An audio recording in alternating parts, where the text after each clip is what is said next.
días, yo soy Cecilia Higiena y les voy a estar hablando de los tipos de proporcionalidad. Supongo que todos ustedes conocerán la regla de 3, sobre todo los que ya cursaron química, como que se volvieron bastante fanáticos de este método, pero resulta que ustedes conocen la regla de 3 simple directa, llamémosla por su nombre y apellido, que no es el único tipo de regla de 3 que existe. También existe la regla de 3 inversa, seguro que no la conocen. Ya como que quedó medio obsoleta, no se suele enseñar en la escuela. En cambio se enseña proporciones. También existe la regla de 3 compuesta, menos todavía, nadie la usa. Así que si ustedes creen que saben la regla de 3, en realidad, si no conocen las otras versiones, no saben toda la regla de 3. Saben solamente un caso particular que no sirve para todos los tipos de proporcionalidad. Es más, en biofísica vamos a ver tipos de proporcionalidad que tampoco están cubiertos por estas otras versiones. Entonces, ¿qué hacemos? Van a tener que acostumbrarse a usar fórmulas en lugar de usar regla de 3. Y les voy a mostrar distintos casos en los cuales o bien no se puede usar regla de 3 en absoluto, o bien no se puede usar la regla de 3 simple directa. Empecemos por lo más fácil, lo que sí se puede hacer por regla de 3 simple directa. Es requisito que sean proporcionalidades directas, que si una cosa aumenta, la otra cosa también aumenta. Si una cosa disminuye, la otra cosa también disminuye. Un ejemplo típico, ¿cuánto cuesta algo? Podrían hacer una regla de 3 entre, bueno, tantos ítems de esa cosa cuestan tantos pesos, y luego ponen, o bien, cuántos ítems quieren comprar ustedes, y haciendo regla de 3 les va a dar cuántos pesos tienen que gastar. O a la inversa, pueden poner cuántos pesos gastaron y despejar cuántos ítems compraron. Esto en una fórmula se resumiría: el precio que yo tengo que pagar es el precio unitario por cuántos ítems compran.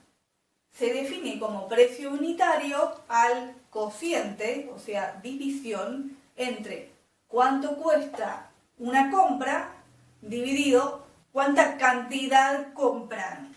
Como ejemplo físico les podría decir la densidad.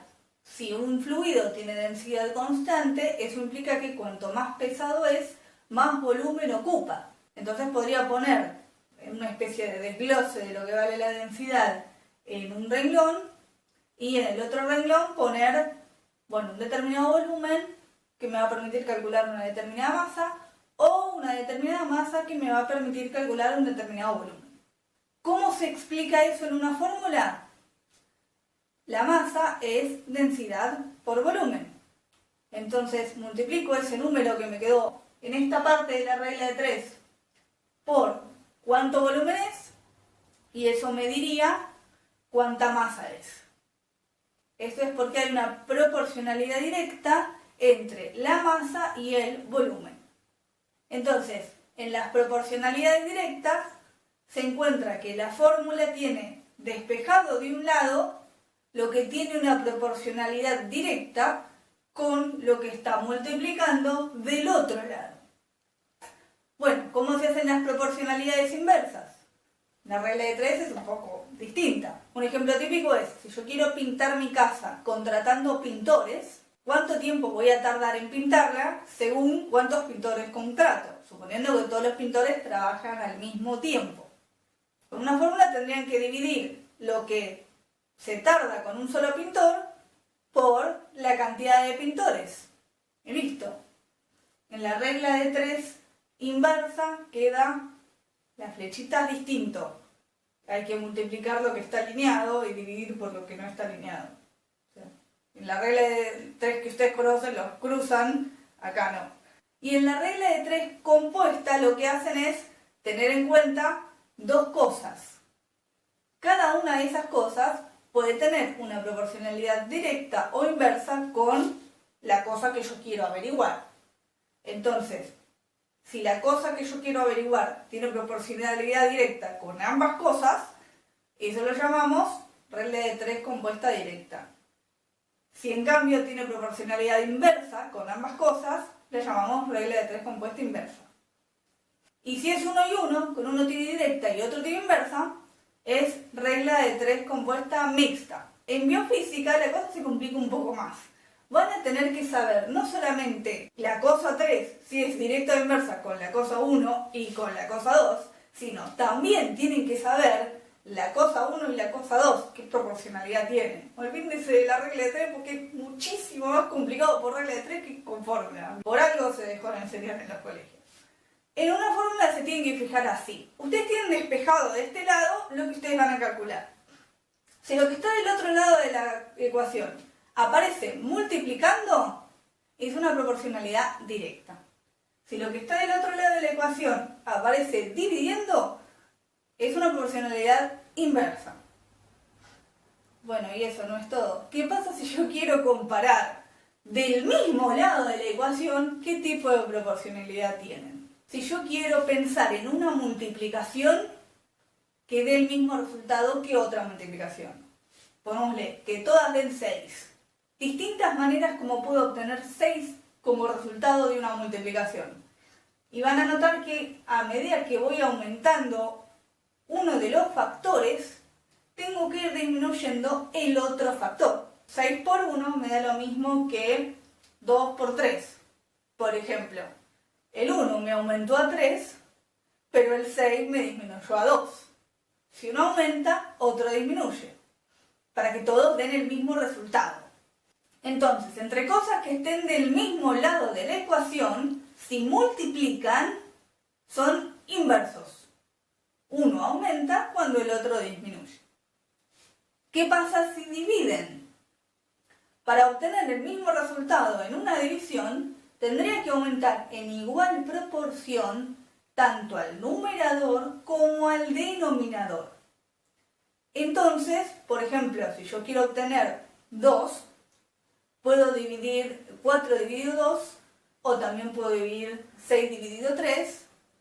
Hay muchas divisiones que todas dan 2. El requisito es que el de arriba sea el doble que el de abajo. Entonces, si el de arriba aumenta al doble, por ejemplo, al 4 lo aumenté a 8, al de abajo también lo tengo que aumentar al doble. Al 2 lo aumento a 4. Entonces, al haber aumentado ambos al doble, siguen dando 2 como resultado. Tiene que ser al de arriba lo multiplico por el mismo número que al de abajo. Entonces, como para lograr el mismo resultado, tengo que aumentar a ambos o disminuir a ambos, eso es una proporcionalidad directa. Cuando tienen divisiones, la proporcionalidad entre las cosas que dividen entre sí es directa. Entonces, en una fórmula larga, fíjense, lo que está arriba va a ser una proporcionalidad inversa con alguna otra de las cosas que están arriba, y en cambio va a tener una proporcionalidad directa con alguna de las cosas que están abajo, o sea, dividiendo.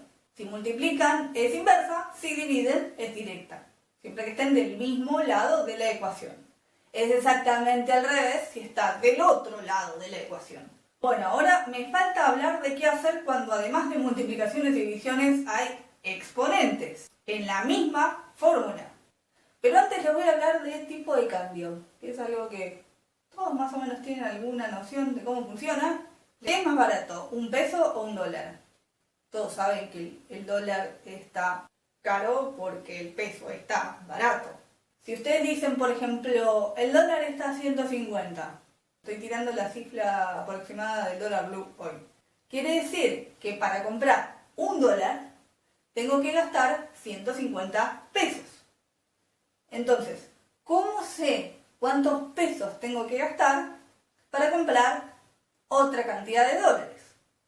Si hacen la regla de 3, van a encontrar que tendrían que multiplicar a 150 por la cantidad de dólares que quieren comprar. ¿Qué pasa si quiero hacer al revés? Pasar de pesos a dólares. Si ustedes quieren saber, por ejemplo, cuántos dólares están ganando con su sueldo. La regla de 3 les quedaría exactamente al revés, les va a indicar que dividen por 150. Y esto es equivalente a multiplicar por el inverso multiplicativo de 150, o sea, un 150avo. Y eso vale 0,006666. Bueno, redondeémosle a 0,0067. O sea que con un peso obtengo 0,0067 dólares. Entonces, para saber cuántos dólares son una cierta cantidad de pesos, multiplican por 0,0067. Ahora observen comparar un número con otro. Sabemos que el peso es más barato que el dólar. Tengo un número muy grande, quiere decir que el peso es muy barato, que necesito muchos pesos para conseguir un dólar. A la inversa, si multiplicado por el dólar está un número muy chico, quiere decir que con un peso obtengo muy pocos dólares. Esto es porque el peso está barato o el dólar está caro. Había un caso muy conocido que un periodista se equivocó cuando trató de comparar al chelín somalí con el peso. Encontró que en ese momento, no sé contestar ahora, un chelín somalí equivale a 0,13 pesos argentinos. Y él lo entendió mal. ¿Qué quiere decir esto? Quiere decir que con un chelín somalí obtengo muy poquitos pesos argentinos. O sea que el chelín somalí es más barato que el peso argentino. Después de que lo gastaron mucho, le hicieron mucho bullying, publicó una rectificación de lo que había dicho y puso la verdadera cotización del chelín somalí, que sería básicamente despejar al peso a ver cuántos chelines somalíes obtengo. Y para eso tendría que usar el inverso multiplicativo de lo que daba de la otra forma, que valdría esto. Entonces, siempre que quieren calcular cómo se hace el pasaje inverso, tienen que calcular el inverso multiplicativo, que se hace 1 dividido eso. Les quiero contar cómo usar las proporcionalidades para pasar unidades. ¿Qué hacer con las divisiones? Cuando ustedes tienen que pasar unidades que están en una fracción. Es el caso, por ejemplo, de las unidades de densidad, que también van a ver en química. Tenemos que pasar entonces 2 unidades. Yo conozco 2 métodos bastante útiles. En el método de los factores de conversión, ustedes tienen que multiplicar a lo que tenían antes por una fracción que se tiene que armar de la siguiente manera. Van a tener que elegir 2 medidas que sean equivalentes. Por ejemplo, 1000 centímetros cúbicos y 1 litro. Entonces, con estos 2 números, puedo armar 2 fracciones posibles. Una que tenga arriba el más chico y abajo el más grande, o una que tenga arriba el más grande y abajo el más chico, según de dónde a dónde quieren pasar. ¿Cómo sé cuál de las 2 tengo que usar? Se tiene que cancelar la unidad de la que ustedes vienen y quedar sin cancelar la unidad hacia la que ustedes van. Entonces, de acuerdo a eso, ustedes pueden saber si tienen que multiplicar o dividir, que eran las 2 opciones posibles sobre cómo usar un factor de conversión. Y así pueden hacer un enorme chorizo de una unidad a otra unidad a otra unidad hasta llegar a la que ustedes quieren, partiendo de los factores de conversión que ustedes ya conozcan. Los que queden en los denominadores los tendrían que dividir en relación a la fracción original, y los que queden en los numeradores los tendrían que multiplicar con la fracción original, o bien multiplicar entre sí todos los denominadores para que les quede un único denominador, y ese resultado ponerlo dividiendo a todo lo que tienen arriba. Los numeradores se multiplican entre sí, los denominadores se multiplican entre sí, el numerador con respecto al denominador tiene que tener dividiendo al denominador. Recuerden que no se puede dividir al revés. Se puede sumar al revés, no se puede restar al revés. se puede multiplicar al revés, no se puede dividir al revés. Esto se conoce como propiedad conmutativa. Las cuentas que al revés dan lo mismo tienen la propiedad conmutativa, las cuentas que al revés dan distinto no tienen la propiedad conmutativa. Bueno, ahora les cuento el otro método, el método de la mamushka, el método de meter adentro una unidad, se la inyecto dentro de otra unidad. Si yo ahí tengo, por ejemplo, metros cúbicos, ahí donde dice metro cúbico, saco eso y pongo en su lugar algo que equivalga a 1 metro cúbico, que sería, por ejemplo, 1000 litros. Y una vez que hacen eso, van a tener ahí cuál es la cuenta que tienen que hacer. Bueno, ¿qué pasa si es al revés? Yo vengo de litros y quiero ir a metros cúbicos. Y yo tengo esta equivalencia. ¿Cómo la uso con este método?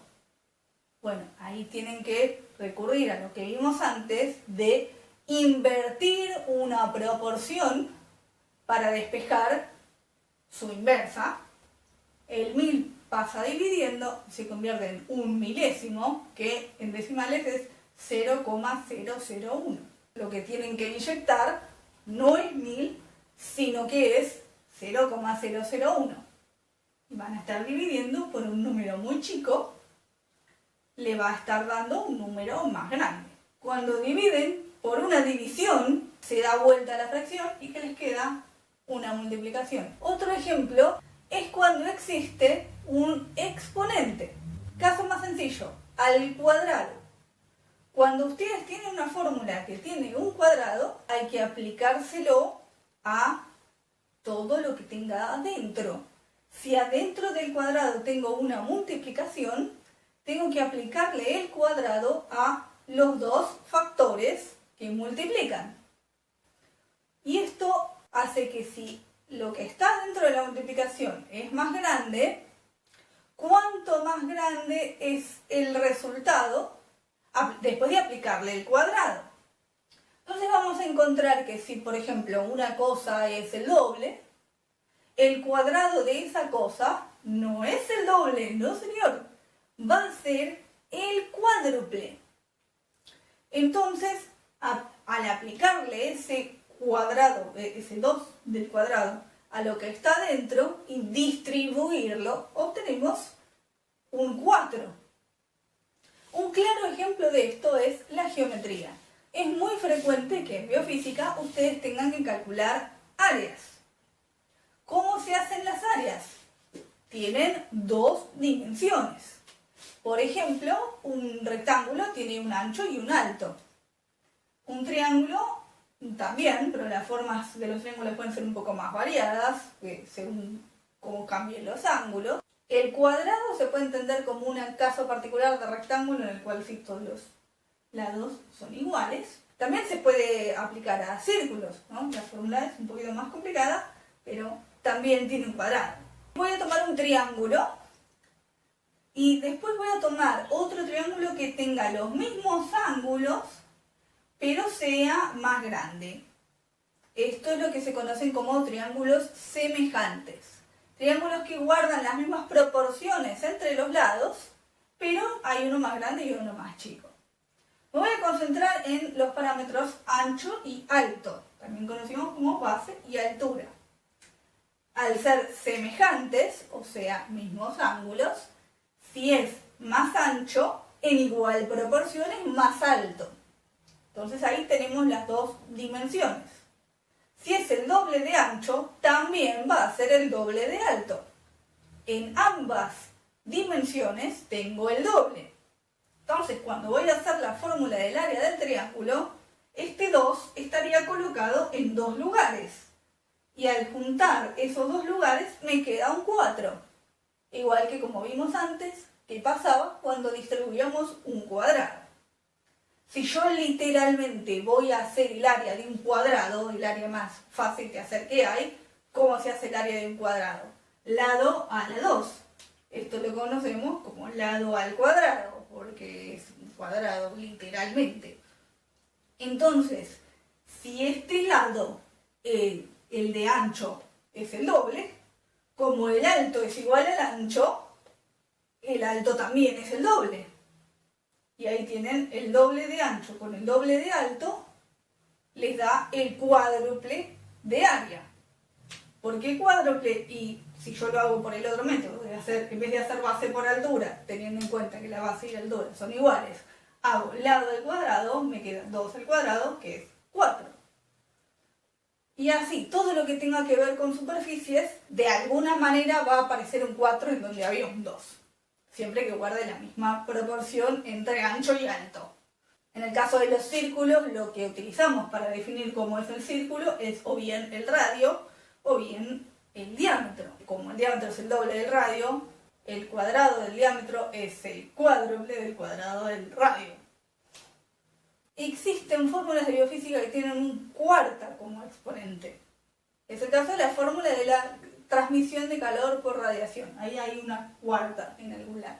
Entonces ustedes también tienen que saber trabajar con la cuarta dimensión.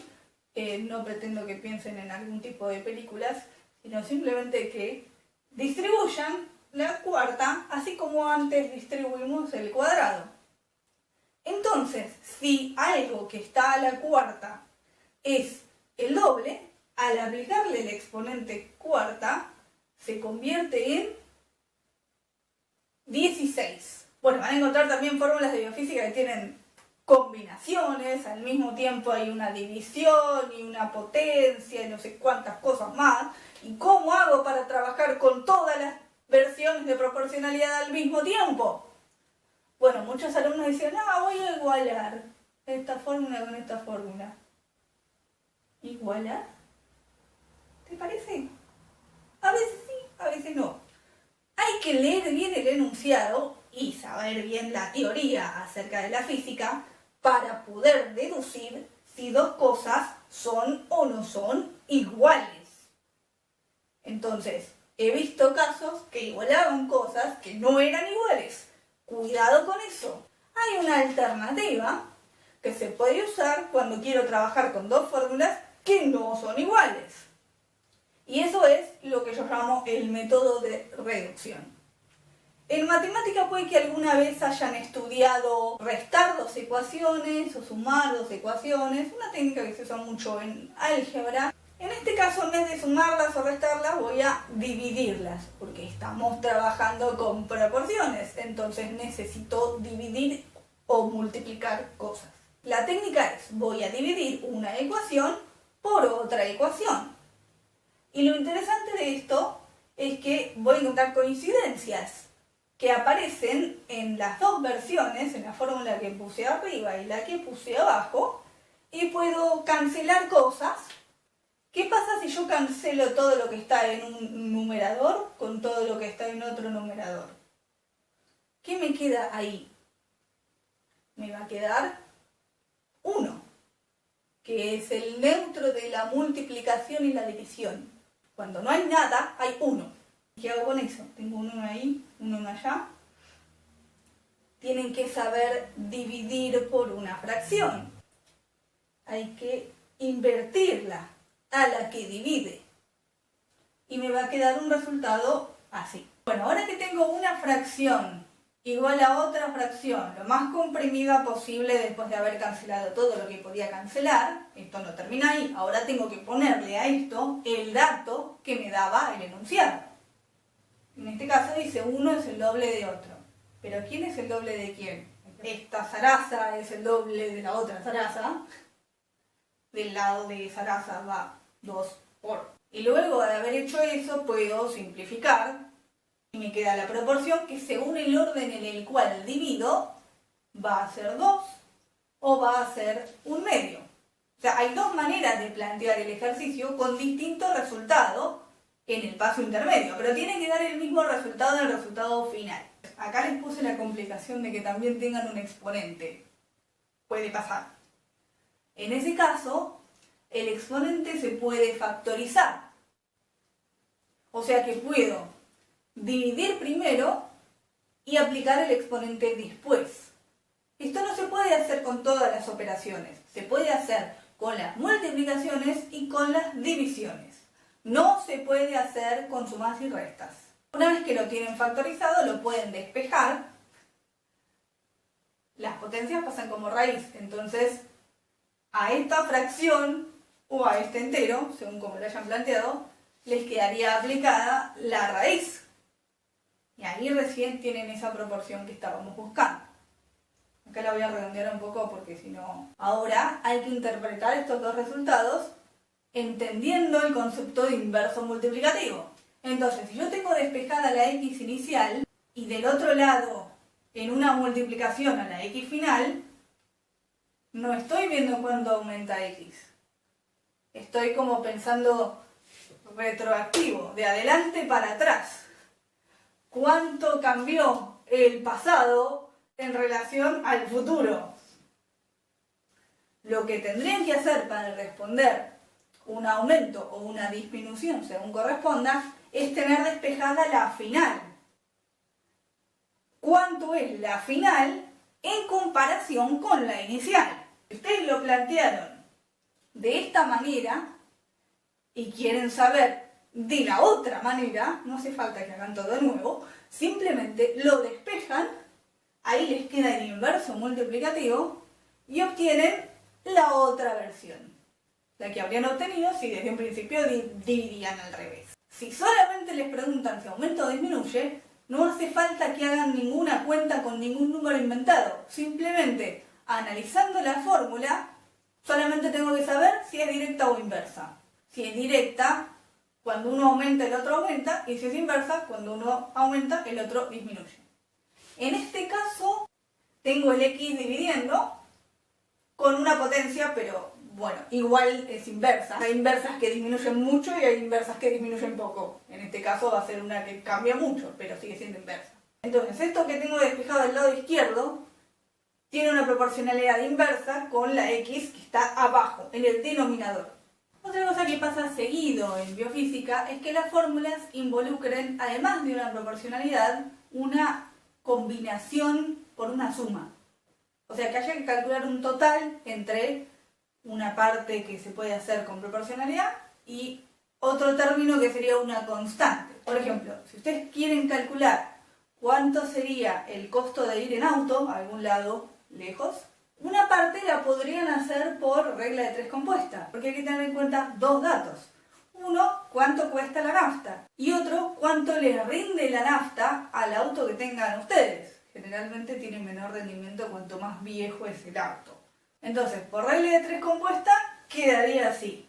O si no, se puede hacer con la fórmula que combina precio por litro con el rendimiento que estaría en kilómetros por litro. Pero eso no es todo. Si esta ruta tiene peajes, en la regla de tres no estarían los peajes contemplados. Eso se los tengo que sumar aparte. Entonces las sumas no las puedo poner en la regla de 3, pero sí lo puedo poner en la fórmula.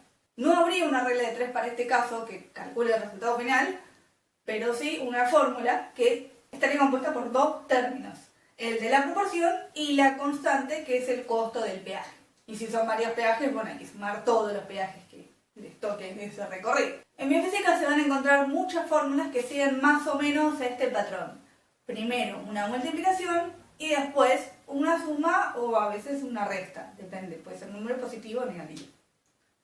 Tienen que seguir este orden en el cálculo. Primero la multiplicación y después la suma. Separen en términos. Y si lo van a despejar, el orden es exactamente inverso. Tendrían que pasar primero la resta y después la división. Está mal hacerlo en otro orden, sigan ese orden. Eso es lo que se conoce como jerarquía de las operaciones. Los signos más y menos determinan dónde separo en términos, y una vez que tenga un término solo, ahí recién puedo pasar las multiplicaciones y divisiones. Y si quieren pasar una potencia para el otro lado, que se pasaría como raíz, la potencia es lo último que se pasa, porque estaría aplicado solamente a esa incógnita y no a todo el término. Siempre depende de cómo es la mamulla, que hay afuera y que hay adentro. Para que una potencia se aplique a todo el término, tendría que haber un paréntesis que englobe la multiplicación adentro de esa potencia. Bueno, eso es todo. Espero que les haya servido y nos vemos en el próximo video. ¡Hasta luego!